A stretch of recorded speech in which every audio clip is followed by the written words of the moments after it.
खबर आ रही है कि रूस ने अपने जहाज़ भेज दिए हैं और साथ में अपने कुछ नौसेना को भी वहाँ पे तैनात किया है। और चीन भी J-20 जो उसका क्राउन ज्यूल है, स्टेल्थ एयरक्राफ्ट है, उसका मॉडल देने की बात कर रहे हैं। तो आई डोंट नो कि कितना सही है या कितना गलत है, लेकिन मुझे लगता है कि नया ग्रेट गेम शुरू होने ही वाला है।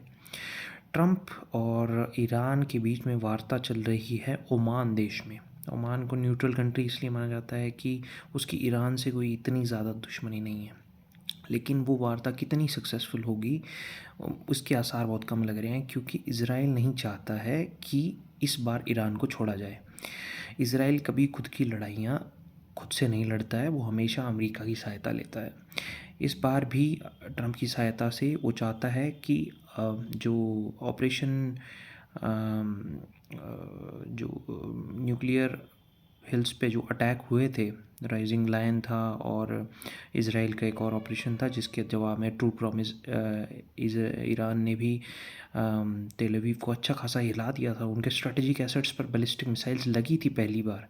तो उस टाइम पे इज़राइल ने सीज़ फायर कर दिया, क्योंकि उनको ये पता चल गया कि उनका आयरन डोम जो है परफेक्ट नहीं है। वो तो कोई भी परफेक्ट नहीं हो सकता एयर डिफेंस। आप खुद सोचिए कि कोई भी एयर डिफेंस कितना परफेक्ट हो सकता है। वो डिपेंड करता है कि जो आपका ओपोनेंट है वो उस पर कितनी ज़्यादा मिसाइल फायर कर सकता है। ईरान ने बैलिस्टिक मिसाइल इतनी मारी कि अब उसका भी तो चांस है ना, 98% परफेक्ट हो सकता है आयरन डोम। पेट्रियट मिसाइल्स कितने इनको करेंगी, प्लस ऊपर से लड़ाई हो जाती है कि कॉस्ट की। ईरान ड्रोन्स के साथ ईरान अपने मिसाइल्स को छोड़ता है, कुछ बैलिस्टिक होती है और कुछ काफ़ी ख़तरनाक। सेंगडोंग शायद मिसाइल है चीन की, वो भी उनके पास है, जो कि one of the best anti ship missile है। वन ऑफ द इंडिया से तो बेस्ट कुछ भी नहीं है, मैं मानता हूँ अभी मिसाइल टेक में इंडिया बहुत ही आगे है, लेकिन चीन की मिसाइल्स भी परफेक्ट है। चीन अपनी top of the line missiles अभी भी नहीं दे रहा है, जैसे कि रूस ने भी अभी तक उनको S-300 ही दे रखा है। S-400 की डिमांड कर रहे हैं ईरान वाले। लेकिन अब एकदम से रशिया और चीन क्यों आ गए इसके अंदर, तो ये जानना पड़ेगा आपको। तो आपको पॉलिटिक्स समझनी पड़ेगी मिडल ईस्ट की, या फिर जिसे हमारे परिदृश्य के हिसाब से वो वेस्ट एशिया है। सो वेस्ट एशिया की अगर या फिर अरब देशों की बात करेंगे तो आप सीधा सीधा देखिए कि उनकी ज्योग्राफी इस हिसाब से है कि ईरान की जो बॉर्डर लगती है वो लगती है तुर्की के साथ, वो लगती है अज़रबैजान के साथ। अर्मीनिया का थोड़ा सा हिस्सा आता था जिस पे उसने कब्ज़ा कर लिया है अभी अज़रबैजान ने। जॉर्जिया के साथ लगती है। और आप अगर दूसरी तरफ देखेंगे तो इराक से लगती है। और मतलब ये बड़े बड़े देश हैं। और अगर एक्सटेंडेड नेबर्स वगैरह की बात करेंगे तो कुवैत है, सीरिया है, और आप देखेंगे लेबनान है, जॉर्डन है, सऊदी है।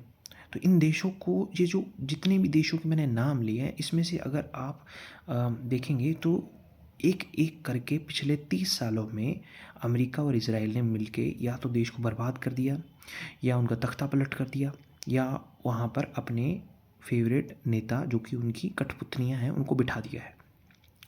जैसा कि जॉर्डन का जो अभी इस टाइम पे राजा है, वो बिल्कुल अमेरिका के साथ ही दिखता है।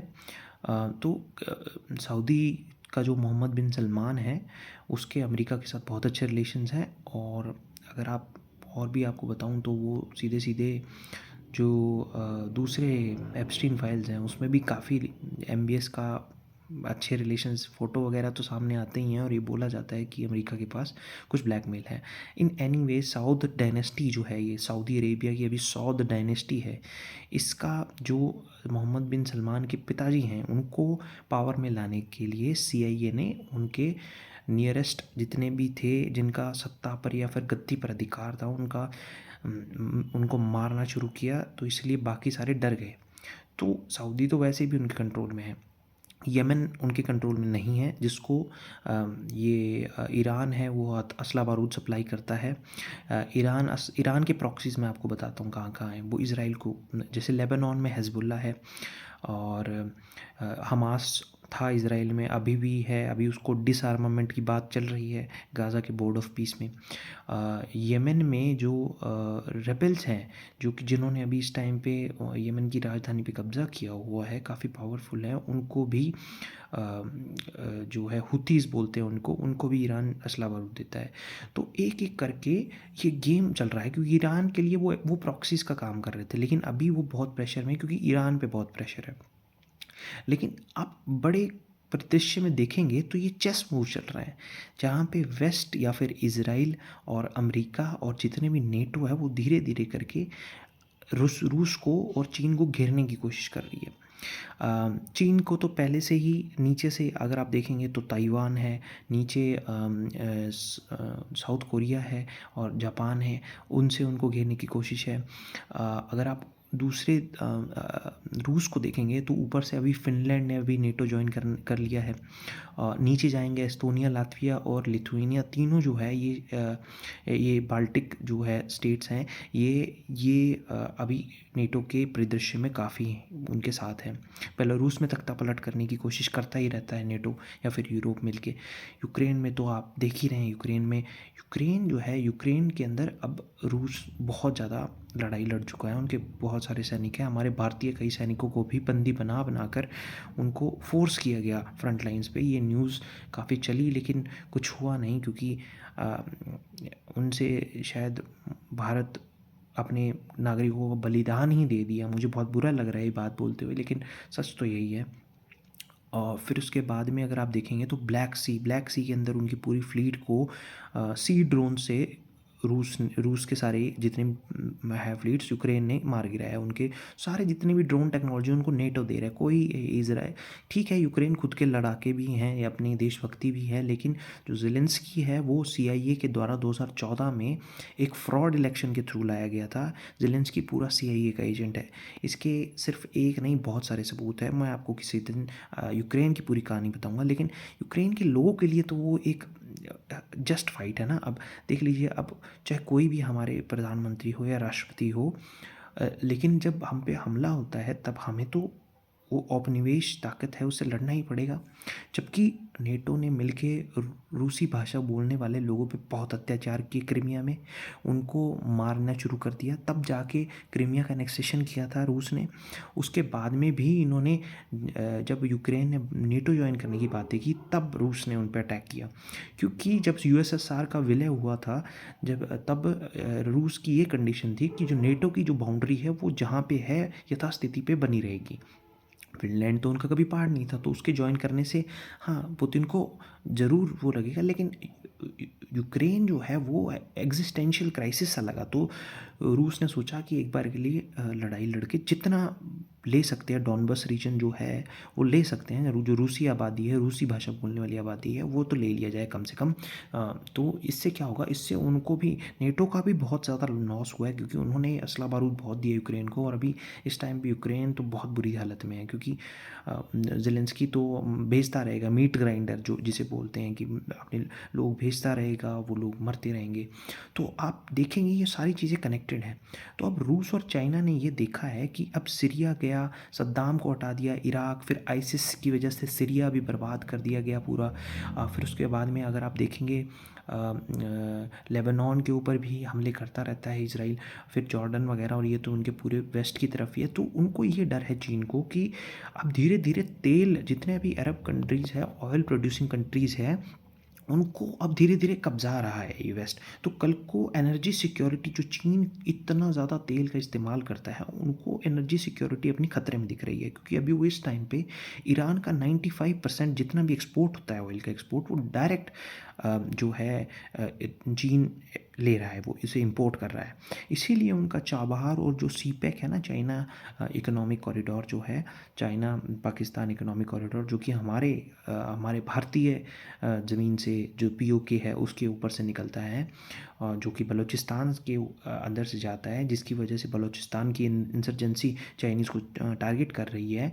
तो ये सारी चीज़ें कनेक्टेड है। आपको जानना होगा कि चीन के लिए ये एक तरह की एग्जिस्टेंशियल क्राइसिस है, क्योंकि तेल का भंडार इसके अलावा सिर्फ रूस ही बच जाएगा, क्योंकि वो वेनेजुएला से बहुत तेल लेते थे चीन वाले भी। लेकिन अभी मदुरो के जाने के बाद जो डॉल्सी रोड्रिग्वेज आई है वो भी ये कहा जाता है कि उसने इसराइल को तेल भेजा है। तो मतलब जो इसराइल को तेल भेजता है वो मतलब अमेरिका के परिदृश्य में या फिर अमेरिका के साथ है। मदुरो को क्या होगा वो नहीं पता, लेकिन चीन का अभी इसी परिदृश्य में आप देखेंगे कि भारत ने भी ईरान के 3 जो इलीगल या फिर डार्क फ्लीट वाले, डार्क फ्लीट उनको बोलते हैं जो ऑफिशियली नहीं बताते हैं कि मतलब हम तेल लेके जा रहे हैं, जो रजिस्टर नहीं करते वर्ल्ड के, वो एक हिसाब से स्मगलिंग ही कर रहे हैं, लेकिन वो ब्लैक इकोनॉमी मानते हैं उसे, क्योंकि ईरान पे इतने प्रतिबंध है कि कोई भी कंपनी अगर उनसे तेल इंपोर्ट करती है तो उनको ऊपर काटसा सैंक्शंस तक लगा देते हैं अमेरिका। तो उनकी इकोनॉमी पूरी फाइनेंसेस उनके क्रिपल हो जाते हैं, इसलिए सारा डार्क में चलता है।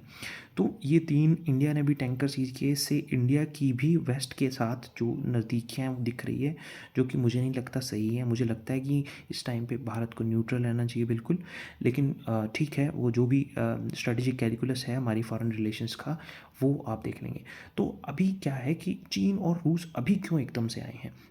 तो एक तो एनर्जी सिक्योरिटी हो गया, दूसरा स्फीयर ऑफ इन्फ्लुएंस की बात है। देखो, वर्चस्व की लड़ाई हमेशा रहेगी, क्योंकि रूस अभी एक डिक्लाइनिंग सुपर पावर जरूर है, लेकिन वो मल्टीपोलैरिटी के हिसाब से अभी भी एक अच्छी हार्ड पावर है। हार्ड पावर में शायद अमेरिका के बराबरी कोई अगर न्यूक्लियर वेपन्स भी कर सकता है या फिर स्ट्रेटेजिक बॉम्बर्स भी कर सकता है तो वो रूस है। और अभी नौसेना के हिसाब से देखेंगे तो वो चीन है। बिल्कुल, चीन तो उनको पीछे छोड़ देगा 5-10 साल में।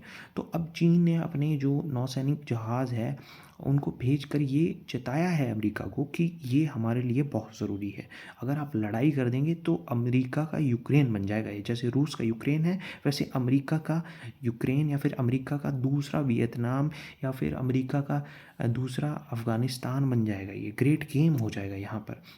क्योंकि बात यह है कि ये एग्जिस्टेंशियल क्राइसिस इसलिए है कि आज ईरान गया, कल अफ़गानिस्तान में पहुंच जाएंगे, और स्थान जो है, जो 5 स्थान्स है उनकी बाउंड्रीज लगती है। उनमें से आप देखेंगे तो शायद तुर्कमेनिस्तान की बाउंड्री जो है वो लगती है, अफ़गानिस्तान की बाउंड्री जो ईरान के लगती है। तो उस साइड से तो पहले ही तुर्की जो कि नेटो का पार्ट है उसकी बाउंड्री लगती है।